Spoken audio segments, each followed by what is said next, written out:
So today we're going to talk a little bit about how things get inside the cell. But before we start and talk about how things get into the cell, we have to talk about what the cell membrane is made of. It's selectively permeable because it's made of a phospholipid bilayer. So if we go back a few different modules, we'll remember that our phospholipids are made of like a fatty acid trail that are hydrophobic, they hate water, and then we've got a hydrophilic head that really like water. And so the hydrophobic tails will get together kind of like they're holding hands. Like it's not going to work if you got like your palms like this. Like that's not how you hold hands in a relationship or anything like that. So you got to like put your phalanges together and then nothing can really get in between you two, right? So that's how the phospholipid bilayer works. And there are a few different things in it to help things get through. That's why it's selectively permeable, different proteins and things like that. Found within inside the plasma membrane, we have proteins.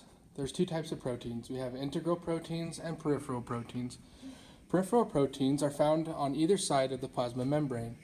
They help with activation of specific molecules between other proteins. They help with transportation and attachment. Peripheral proteins have a binding site, which then allows them to move molecules over to different types of other proteins. They also help, for example, sperm cell. Sperm cells have a tail that are peripheral proteins, which then create motility, helping them to find the osteocyte. Peripheral proteins on the osteocyte of a woman have peripheral proteins that allow it to attract the male sperm. So our next type of protein, they're all integral proteins. So they go all the way through the cell. We have channel proteins, we've got gated proteins that are like the ligand ones which have chemicals in them, or the voltage gated ones which open because they are touched by some sort of electrical charge or something like that. So our first kind, we've got a channel, a leak channel. This one is a potassium leak specifically, but we have other leaks as well. The potassium will just slip through because of the pump that puts more potassium in and changes the balance of potassium inside and outside the cell. And so this will send them out to equal the pressure, but when it does that, it leaves behind these negative electrons or a negative charge.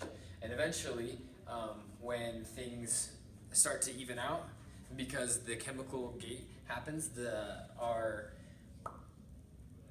electrical voltage gated protein, its lid will flip because it's angry. Just poof, lid flips, and then all of a sudden there's like the flow that's specific so that everything balances out, and it'll fire our action potential. This lid opens up and this lid will try to close, but this lid is a whole lot slower than this lid. So it's going to be like just a channel or gate for a little bit. Eventually this will close and things will start to balance itself out. And that's how our voltage gated pumps work. Eventually this lid will close and this one will open back up and it can do it again later. Our next one, we've got carrier proteins. These ones are really interesting because they start off like this and they can only hold like a certain kind of thing will fit in them, so they can close around it. Oh, that won't fit, see? The things don't all fit, but if you have something that fits, then it'll close around it and then it'll open it up and let it into the cell. And that's how the carrier proteins work, is that they have the specific thing that they'll let through into the cell.